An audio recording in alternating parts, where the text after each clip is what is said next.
estamos en esta experiencia de introducirnos a la palabra de Dios, a la historia de la salvación, que nos involucra a ti y a mí. Somos todos hijos de Dios y el Señor quiere guiarnos a través de su palabra. El día de hoy vamos a ver la lección de los profetas hablan en nombre de Dios. Y es que efectivamente todo creyente, todo cristiano está llamado a proclamar las maravillas de Dios y también, ¿por qué no?, a denunciar aquellas situaciones de pecado, situaciones negativas que pueden estar lastimando a personas inocentes, a débiles. Entonces, bueno, un profeta vamos a ver el día de hoy, según la palabra de Dios, quién es, qué predica, qué hace.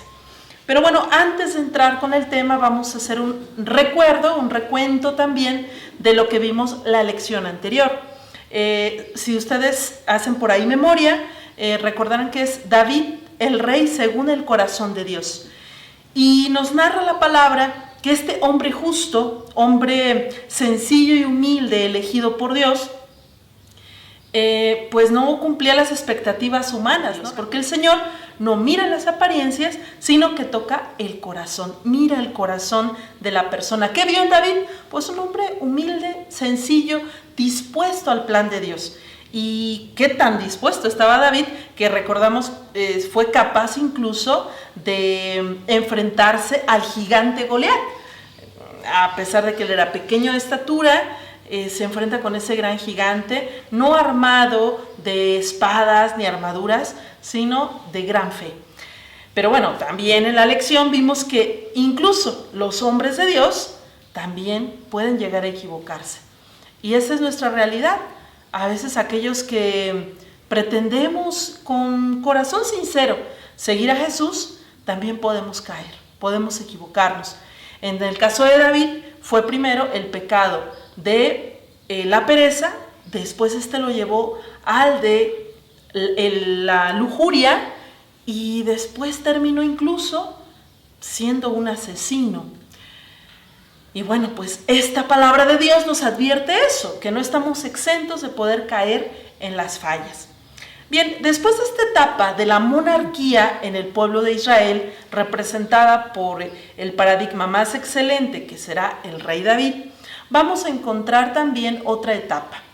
¿Qué pasa después de que David muere? Sabemos que queda su hijo Salomón. Salomón, si bien tiene esa fama de gran sabio, empezó a hacer pactos, empezó a crear alianzas con naciones extranjeras y estas se realizaban de ordinario a través del matrimonio. Salomón tuvo muchas esposas. ¿Cuántas alianzas tenía con los pueblos extranjeros? Y efectivamente, así el pueblo de Israel empezó a expandirse, pero ¿a costa de qué? En estas alianzas matrimoniales, Salomón empezó a permitir la entrada también de la idolatría, de los cultos falsos. Y vamos a encontrar que Israel, a partir de estas prácticas idolátricas, se va haciendo cada vez más débil. Los reyes que le suceden a Salomón, la gran mayoría, pues van a dar la espalda al proyecto de Dios, van a convertirse en traicioneros del plan de Dios. Y a partir de estos personajes, de estos reyes que se van olvidando de la alianza hecha con Dios, vamos a encontrar ahora a los profetas. Dios suscita a estos personajes que van a hacer su voz en medio del pueblo. Estos profetas se convierten en vigías. Ellos observan la realidad en la que viven, conocen la realidad de la gente y van a hablar en nombre de Dios. Dios les va a inspirar y ellos van a fustigar, van a poner sobre la mesa aquellos pecados del pueblo y al mismo tiempo les van a anunciar esperanza. Les van a enseñar cómo vivir y cómo recobrar esa alianza que Dios había pactado desde antiguo con sus padres. Entonces, bueno, vamos a empezar ya de lleno con la lección del día de hoy, que es esta: los profetas hablan en nombre de Dios. Y para esto les quisiera invitar a buscar el texto del profeta Jeremías en el capítulo 1, versículos del 4 al 10.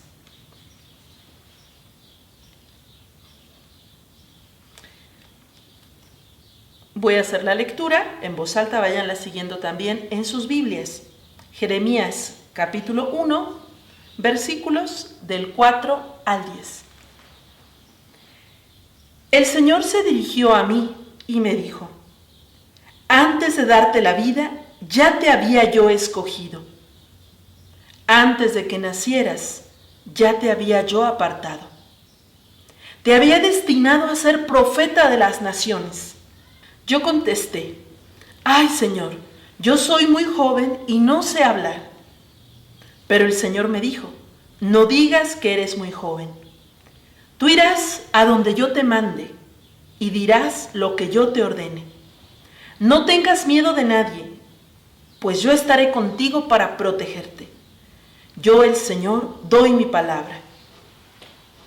Entonces el Señor extendió la mano, me tocó los labios y me dijo: yo pongo mis palabras en tus labios. Hoy te doy plena autoridad sobre reinos y naciones, para arrancar y derribar, para destruir y demoler, y también para construir y plantar. Palabra de Dios. Te alabamos, Señor.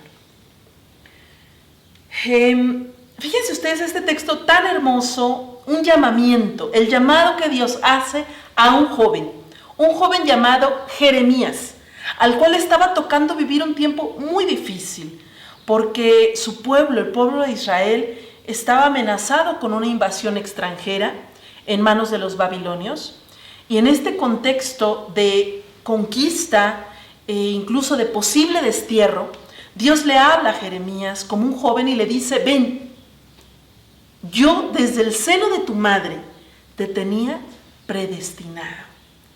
Dice la Escritura: antes de darte la vida, ya te había yo escogido. Antes de que nacieras, yo te había apartado. Te había destinado a ser profeta de las naciones. Y eso el Señor hoy nos lo dice a ti y a mí. Tú y yo somos corresponsables de un anuncio de salvación, porque estamos también, como en tiempos de Jeremías, viviendo tiempos muy complicados, donde hay injusticia, donde hay corrupción, donde hay olvido de Dios. Y en esos momentos es cuando más hace falta la voz de los profetas. Dios, desde antes de que nacemos, ya nos mira, nos conoce y nos destina. Pero bueno, a veces pasa que en nuestros ambientes pues no nos forman cristianamente, o olvidamos, ¿verdad?, que como bautizados tenemos que profetizar. Ustedes lo saben, al ser bautizados somos ya, como Jesús, profetas, sacerdotes y reyes. Y este ámbito profético lo vivimos a cabalidad cuando nos atrevemos a anunciar la palabra, el mensaje de Dios. Entonces, bueno, no debemos olvidar esto. Dios nos mira para ser sus profetas.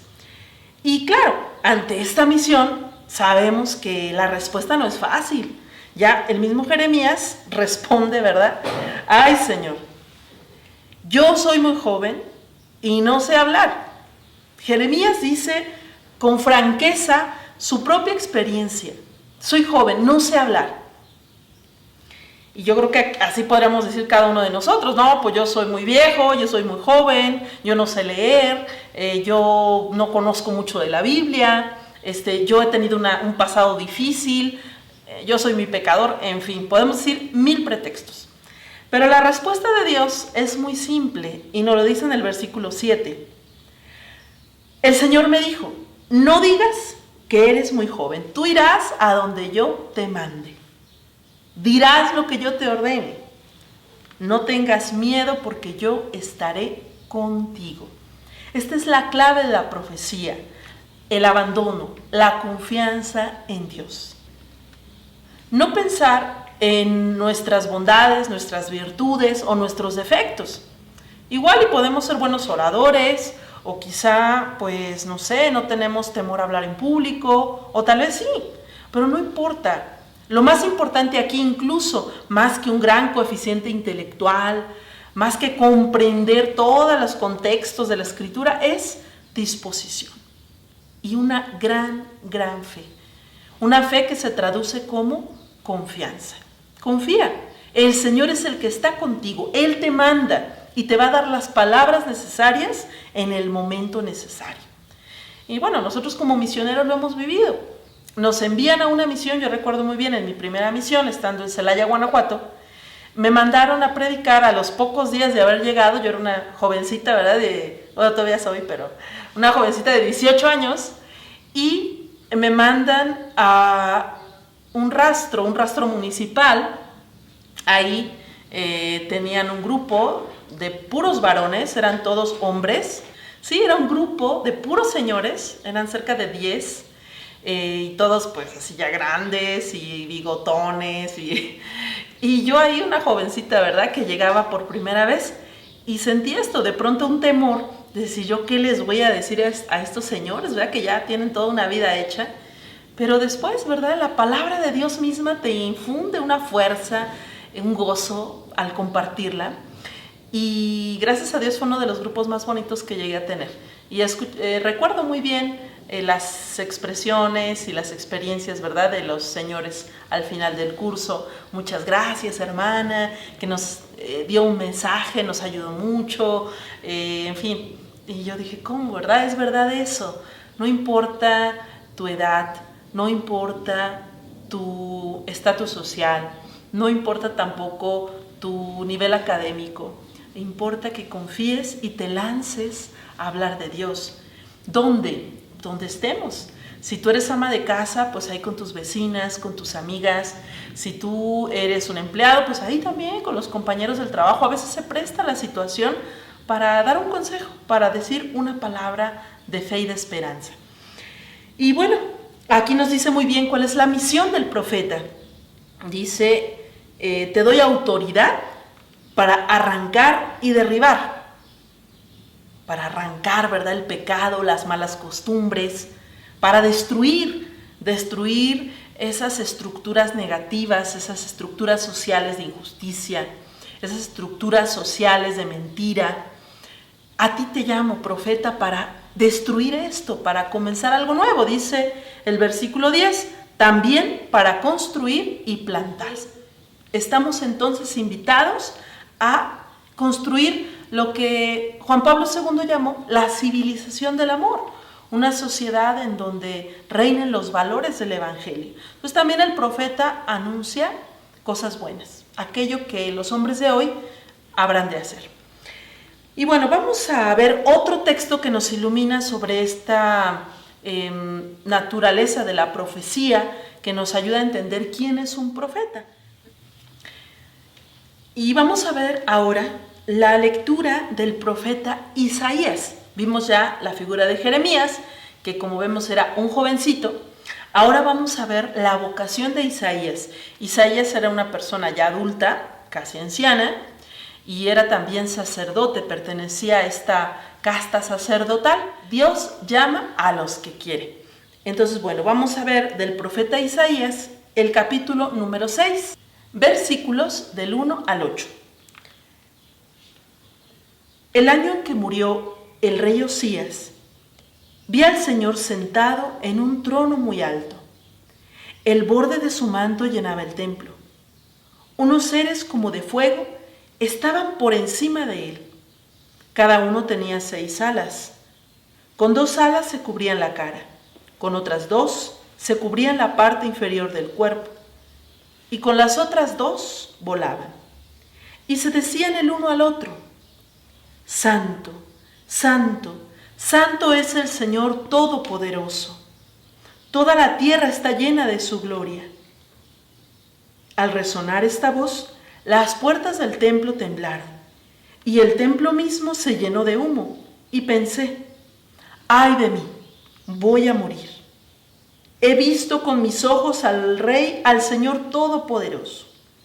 Yo, que soy un hombre de labios impuros y vivo en medio de un pueblo de labios impuros. En ese momento, uno de aquellos seres como de fuego voló hacia mí.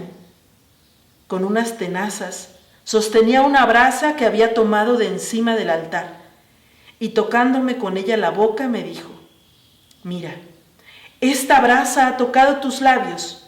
Tu maldad te ha sido quitada, tus culpas te han sido perdonadas.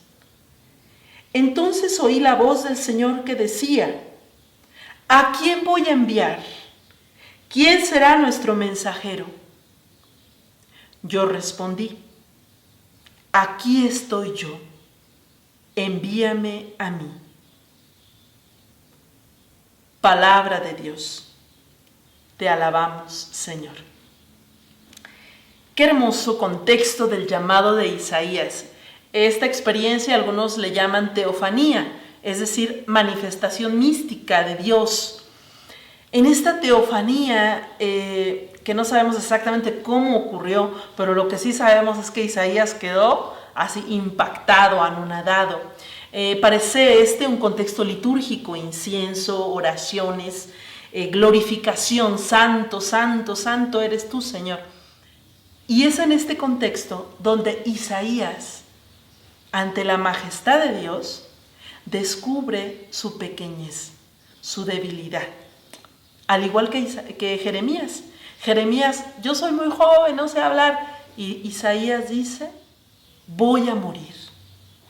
He visto con mis ojos al Rey. Yo soy un hombre de labios impuros y vivo en medio de un pueblo de labios impuros.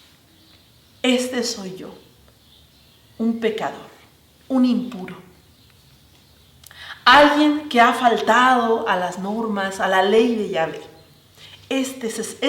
Isaías se siente así, indigno, como también incluso tú y yo podemos sentirnos en algún momento, indignos, porque quizá hemos fallado mucho, porque quizá hemos hecho cosas de las que nos avergonzamos, porque quizá hemos faltado gravemente, qué sé yo, mintiendo, con odios, comportándonos con mucho resentimiento, actuando con envidia, actuando con lujuria, en fin, podemos experimentar la indignidad. Señor, ¿cómo yo voy a hablar de ti? No sabes quién soy, no sabes qué he hecho. Y recuerdo bien, cuando visitaba el Cerezo, la prisión también en esta comunidad de Guanajuato, encontrarme a más de uno que estando ahí en prisión se encontraron con Cristo. Y ellos decían, ¿verdad?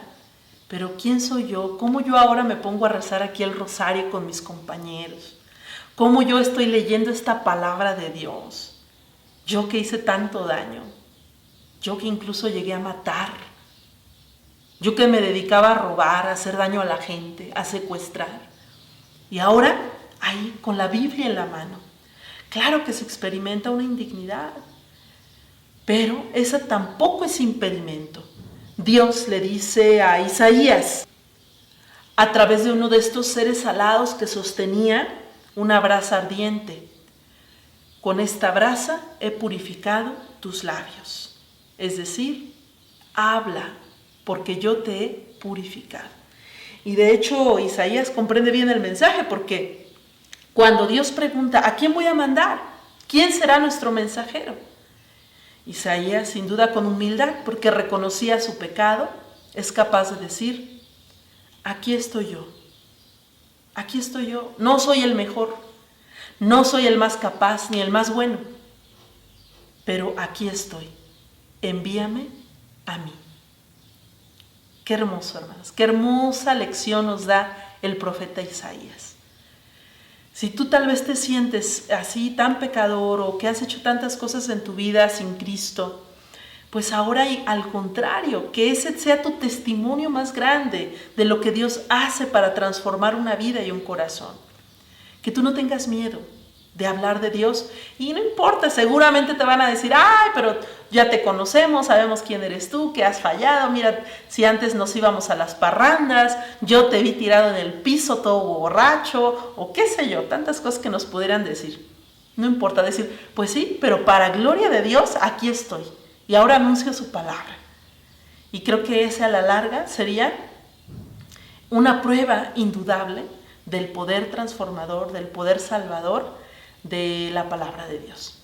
Entonces no nos avergoncemos, más bien como Isaías, arrepintámonos de nuestras faltas, acerquémonos a Dios. Hoy tenemos la posibilidad de hacerlo a través de la confesión sacramental, Y ahí Dios nos purifica de nuestras faltas. Y ahí Dios nos prepara para anunciar su mensaje. Entonces, bueno, este es un profeta, aquel que es llamado por Dios para ser su voz. Y no importa aquí todas las virtudes del profeta, no. Ya vimos Isaías, un muchacho, Jeremías, un muchacho, Isaías, un hombre que se sentía indigno, pero al final Dios es el que hace la obra. La invitación para nosotros es a no tener miedo de ser profetas. Y nos preguntamos ahora, bueno, ¿y qué anuncia un profeta? La palabra de Dios también nos va a dar varios temas importantes en esta misión que se les encomienda a estos hombres. Vamos a ver algunos de estos mensajes. Bien, y entonces vamos a ver estos mensajes que los profetas anuncian de parte de Dios. Uno de los principales es: ¿cuál es el culto que agrada a Dios? Los profetas anuncian a los suyos cuál es el culto que agrada y cuál es también el culto desagradable a Dios. Y ya que estamos aquí en el contexto del profeta Isaías, les voy a invitar ahora a irnos al capítulo 1. Capítulo 1 del profeta Isaías, versículos del 11 al 17. Isaías capítulo 1, versículos del 11 al 17. El Señor dice: ¿para qué me traen tantos sacrificios? Ya estoy harto de sus holocaustos de carneros y de la grasa de los terneros. Me repugna la sangre de los toros, carneros y cabritos. Ustedes vienen a presentarse ante mí, pero ¿quién les pidió que pisotearan mis atrios? No me traigan más ofrendas sin valor. No soporto el humo de ellas. Ustedes llaman al pueblo a celebrar la luna nueva y el sábado, pero yo no soporto las fiestas de gente que practica el mal. Aborrezco sus fiestas de luna nueva y sus reuniones. Se me han vuelto tan molestas que ya no las aguanto. Cuando ustedes levantan las manos para orar, yo aparto mis ojos de ustedes. Y aunque hacen muchas oraciones, yo no las escucho. Tienen las manos manchadas de sangre. Lávense, límpiense, aparten de mi vista sus maldades, dejen de hacer el mal. Aprendan a hacer el bien, esfuércense en hacer lo que es justo. Ayuden al oprimido, hagan justicia al huérfano, defiendan los derechos de la viuda. Palabra de Dios. Te alabamos, Señor. Qué fuerte, qué duro es el profeta Isaías, pero pensemos en su contexto. Él es, decíamos, un sacerdote. Y él ve de cerca esta realidad de la que está hablando. Ve a muchos israelitas llegar hasta el templo con ofrendas de corderos para inmolarlos. Los ve llegar con ofrendas frutales, de cereales, con ofrendas incluso económicas. Pero también descubre que detrás de estas ofrendas hay una vida de maldad. Incluso dice aquí, ¿verdad? En el versículo 15. Cuando ustedes levantan las manos para orar, yo aparto mis ojos de ustedes porque tienen las manos manchadas de sangre. Manchadas de sangre.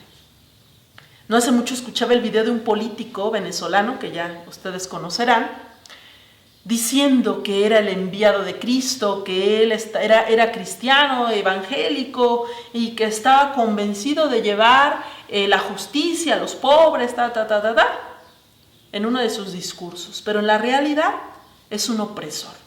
Y manda a su ejército, manda a la milicia a oprimir y a reprimir las protestas justificadas de un pueblo que está hambriento, que está sufriendo mucho. Y después se gloría de ser un buen cristiano. Diría el Señor, antes de una oración, pregúntate si tu conciencia está tranquila. ¿Cómo has tratado a tu hermano? ¿Cómo tratas a tu prójimo? El culto verdadero no es, fíjense ustedes, este texto no nos pide renunciar a las celebraciones, a lo festivo, a las ofrendas. Yo creo que todos hemos ido a una peregrinación, a una fiesta patronal, y es bonito, ¿no? Este momento de alegría, de algarabía. Pero no es que Dios nos pida renunciar a eso, sino al pecado que puede haber detrás. ¿Cuántas fiestas patronales hoy, por ejemplo, pues van a hacerse en honor a Cristo, a la Virgen, a un santo, y terminan con muertos, con balaceras, porque todo mundo empezó a entrarle al vino, a la cerveza? Y para muchos las fiestas son un negocio, no son una alabanza a Dios, no son para gloria del Señor, son para sacar dinero. Y no les importa en una fiesta patronal poner a todos borrachos. No les importa. Acabar así una celebración que aparentemente es religiosa. O cuántos no van a peregrinar hacia un santuario y en el camino se van drogando, van tomando. O pensemos, ¿verdad?, en la madre de familia que llega a la iglesia, golpe de pecho, rezando sus oraciones y ni siquiera le dio de comer a sus hijos. No podemos acostumbrarnos a una religiosidad vacía, a un culto que podemos denominar falso. Este es el culto que a Dios le desagrada. Este es el culto que a Dios no le gusta. Y el versículo 16 es muy enfático. Lávense, límpiense, apartan de mi vista sus maldades. Dejen de hacer el mal, aprendan a hacer el bien. El más hermoso culto que podemos ofrecer a Dios es el que va acompañado de buenas obras, de obras de justicia y de obras de caridad para con nuestro prójimo, como Jesús nos lo ha recordado en el Nuevo Testamento. Lo que hiciste por el más pequeño, conmigo lo hiciste. Entonces, acostumbrémonos a eso, a tener una vida coherente, a ser hombres y mujeres de una sola pieza. Soy quien soy, delante de Dios y delante de los demás. Muy bien, este es entonces un tema importante para los profetas, el culto que agrada a Dios y cuál es el culto que desagrada a Dios.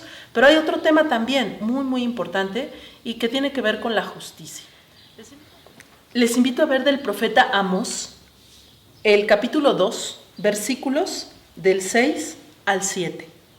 Amós 2, del 6 al 7.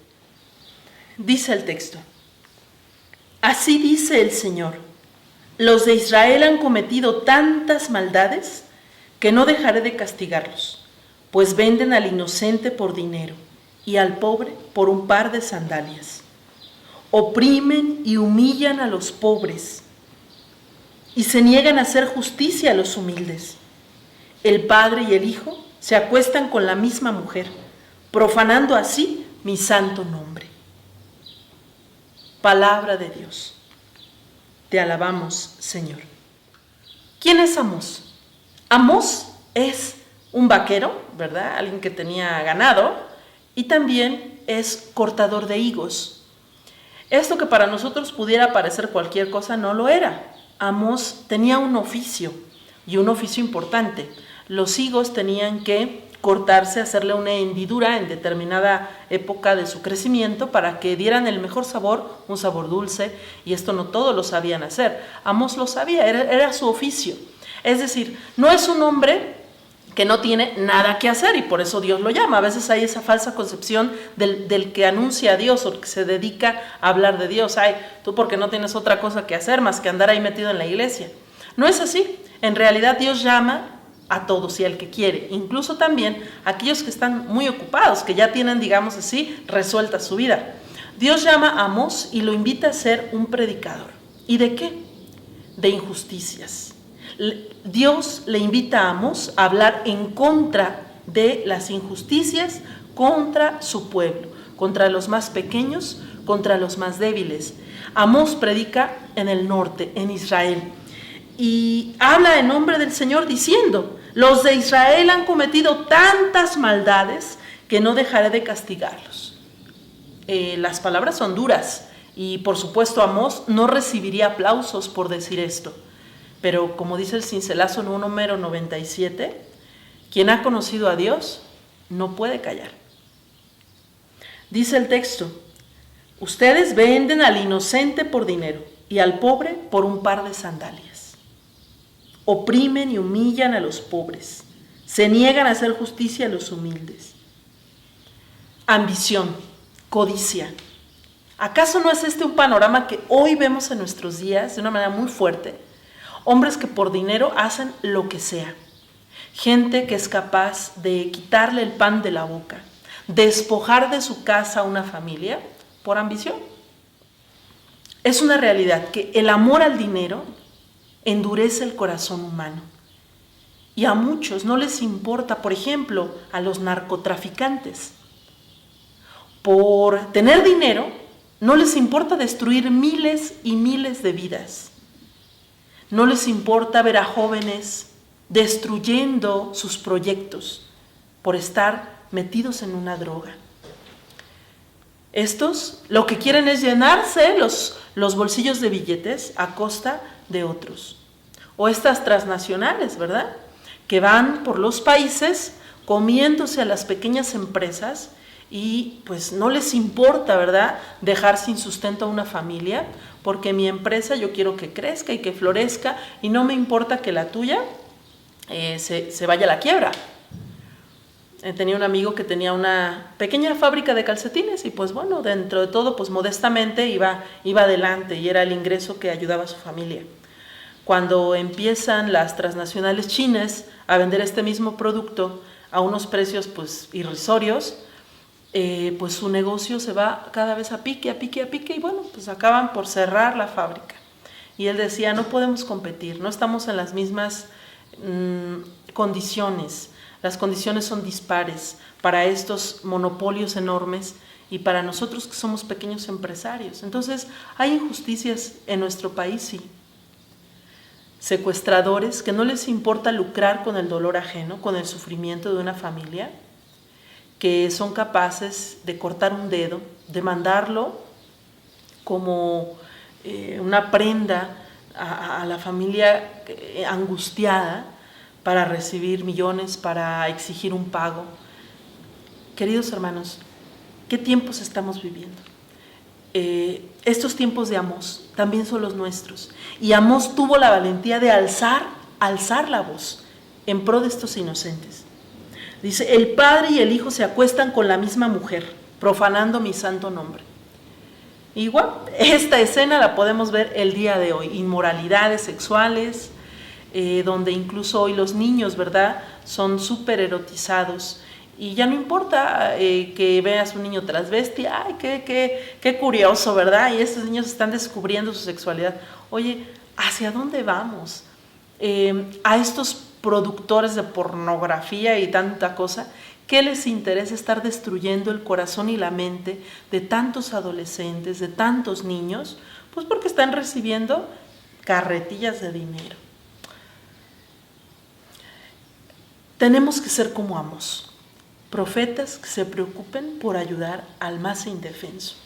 Y esto no empieza tan lejos, puede incluso empezar desde nuestra propia familia, desde nuestra propia casa.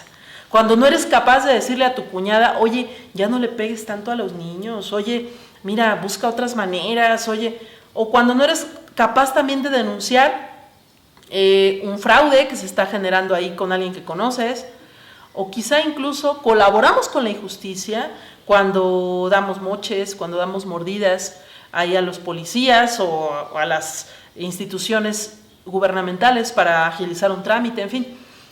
No tenemos que acostumbrarnos a la injusticia, porque ese no es el proyecto de Dios.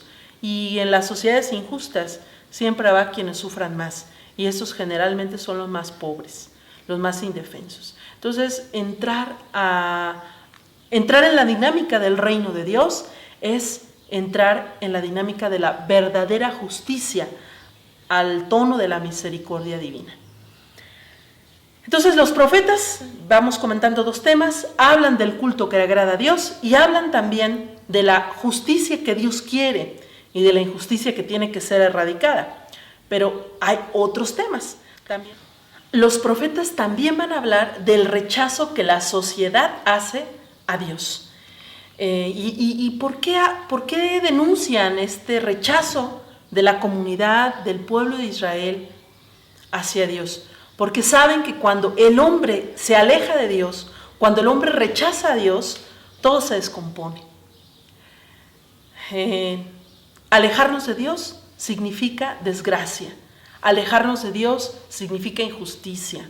Alejarnos de Dios significa sinsentido, depresión, en fin. Entonces los profetas también denuncian esto. El pueblo no puede alejarse de Dios. Y vamos a ver para esto un texto del profeta Oseas. Oseas, capítulo número 4, versículos del 1 al 2. Oseas 4, capítulo 4, versículos del 1 al 2. Israelitas, escuchen lo que dice el Señor. Él ha entablado un pleito contra los que viven en este país, porque aquí ya no hay lealtad entre la gente, ni fidelidad, ni conocimiento de Dios. Abundan, en cambio, el juramento falso, la mentira, el asesinato, el robo, el adulterio y la violencia.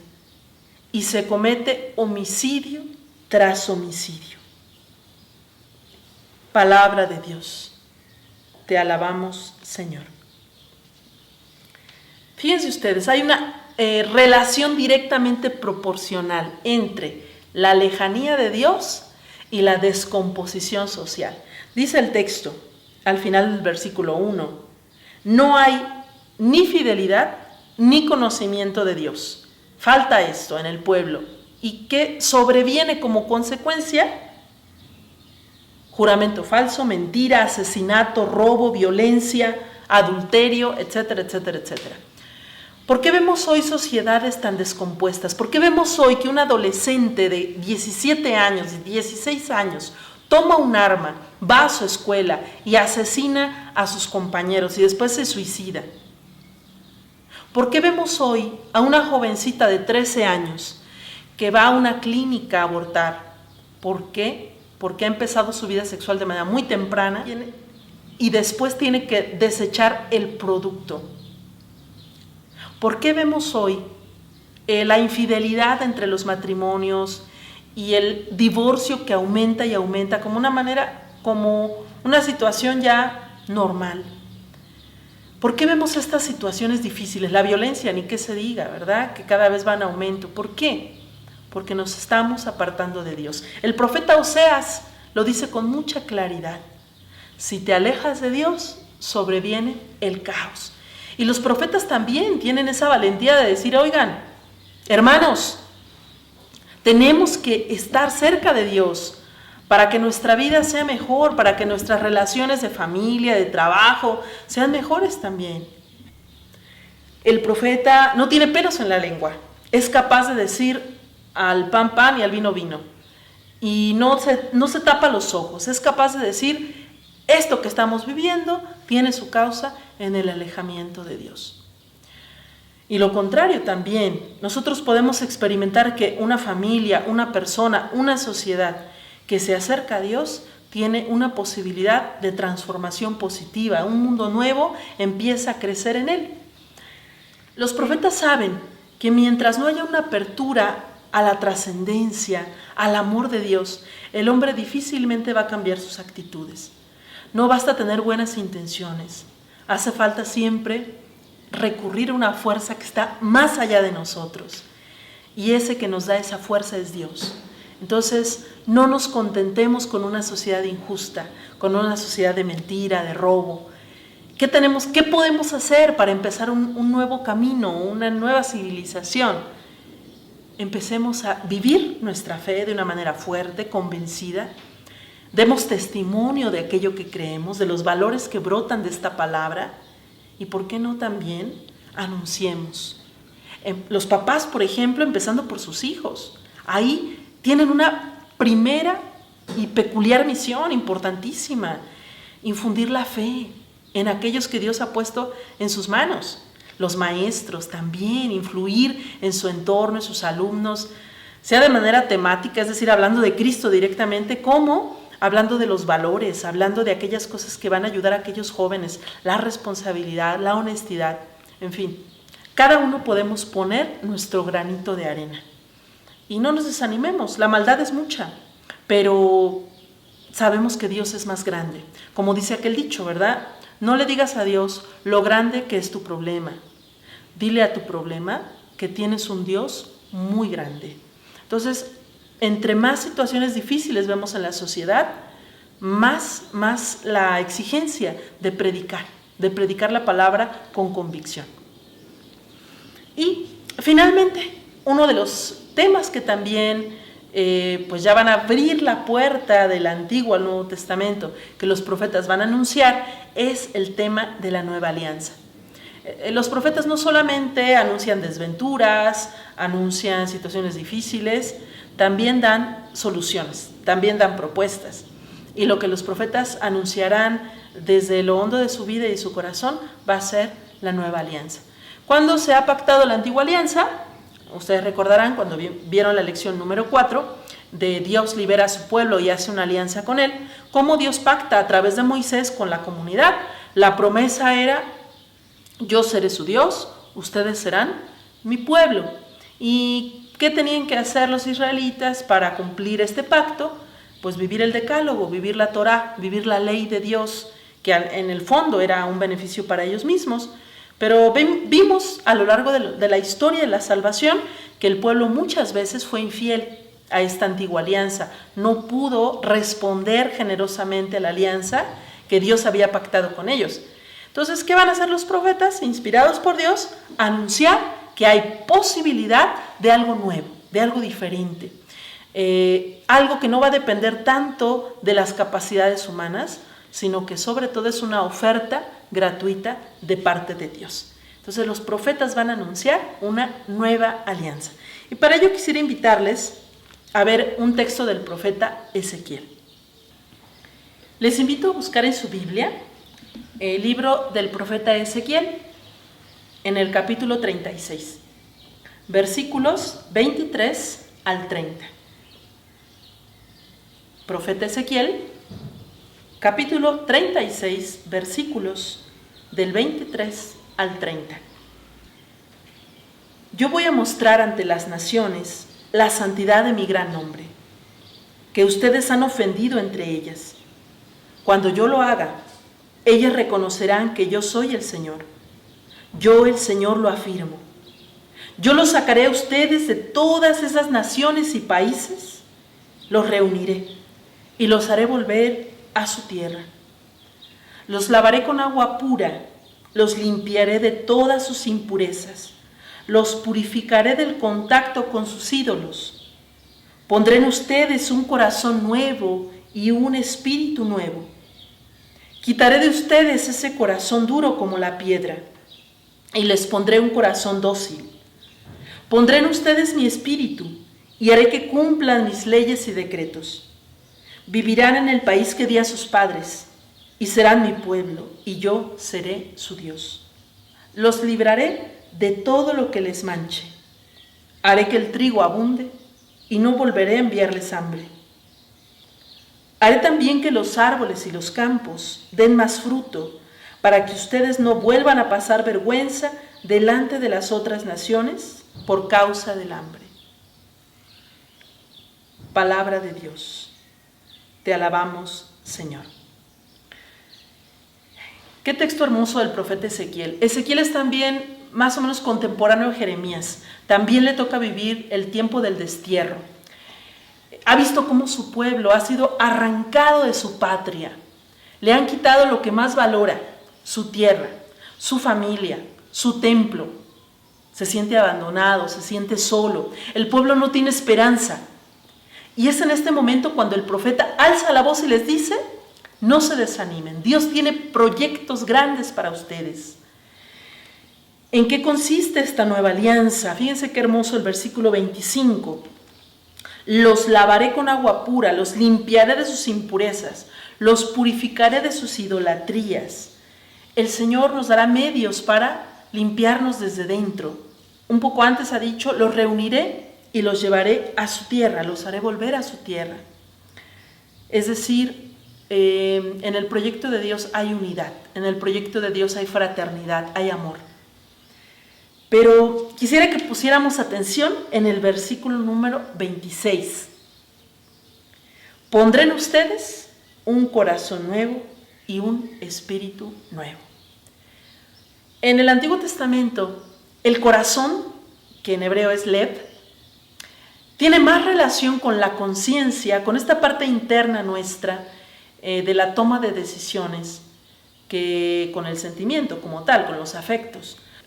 Lo que Dios nos está diciendo en la palabra a través de Ezequiel es que Él desea generar en nosotros un cambio, pero no exterior solo, porque los cambios exteriores suelen durar poco.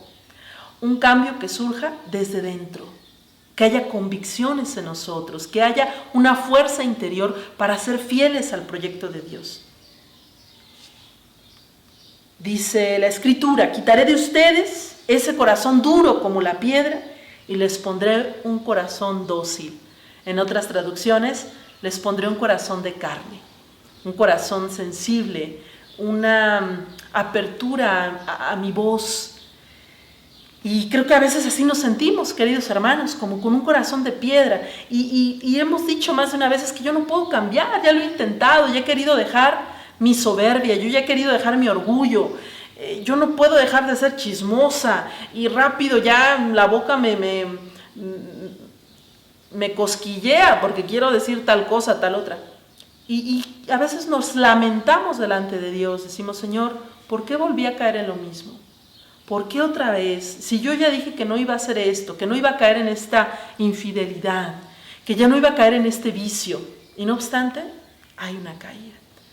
Pero quizá, queridos hermanos, las caídas una y otra vez en los mismos pecados tienen que ver con que confiamos demasiado en nosotros mismos, que no buscamos esta fortaleza que Dios nos ha prometido a través de su Espíritu.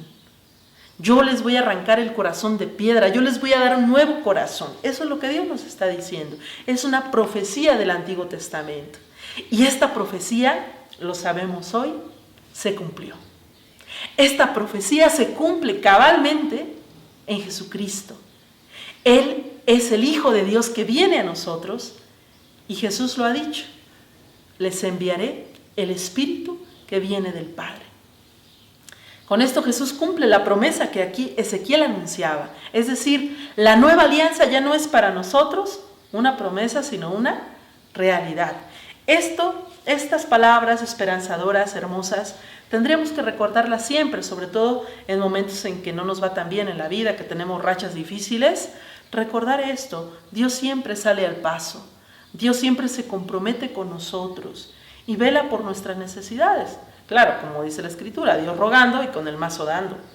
Pero esta promesa nos habla de un Dios providente, que conoce la situación del hombre, que conoce su sufrimiento y que está dispuesto a meter las manos para salvarlo. Entonces, hermanos, estos son los profetas, los que anuncian, los que denuncian. Y esto estamos llamados a ser tú y yo, profetas de Dios, hablar en su nombre. Pero bien dice el dicho: nadie da lo que no tiene. Entonces, para hablar en nombre de Dios tenemos que llenarnos de Él. No esperemos a ser perfectos. No esperemos a ser los más buenos y los más puros del mundo para hablar de Dios. Pero esforzámonos por ser coherentes.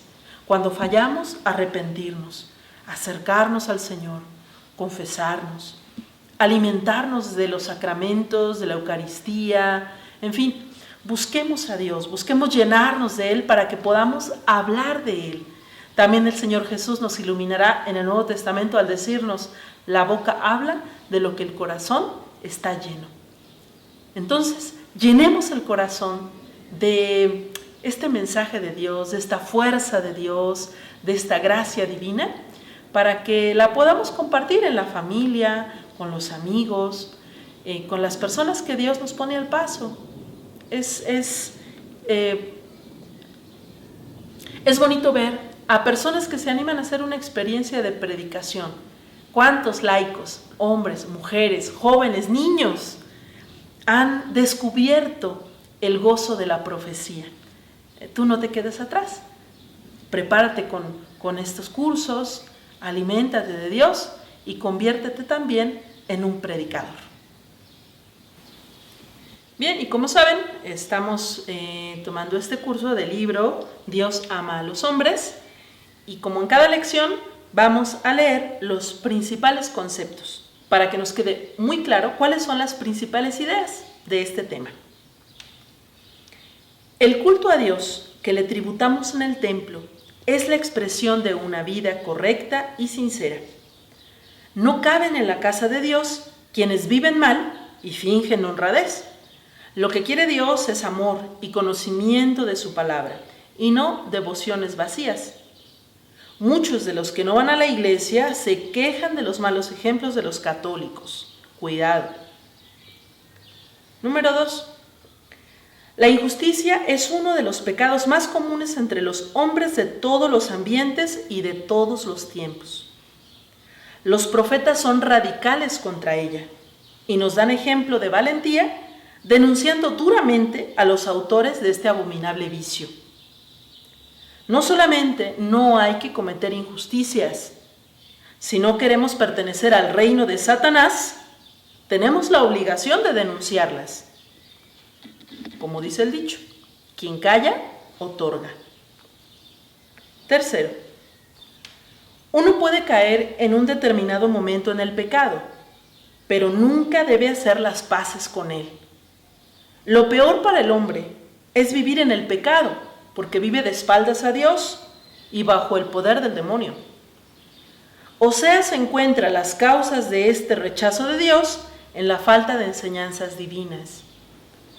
Aquellos a quienes el Señor ha llamado de manera especial para evangelizar al pueblo son los principales responsables del estado de pecado en que se vive hoy.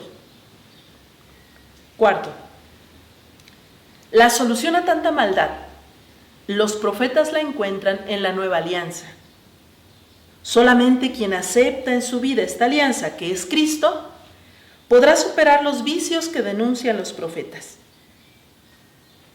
Nosotros vivimos en los tiempos mesiánicos, en los cuales el Espíritu de Dios se ha derramado abundantemente entre los hombres. Este mismo Espíritu que nos ha consagrado en el bautismo nos mueve a ser profetas, es decir, a hablar en nombre de Dios para el bien de los hombres.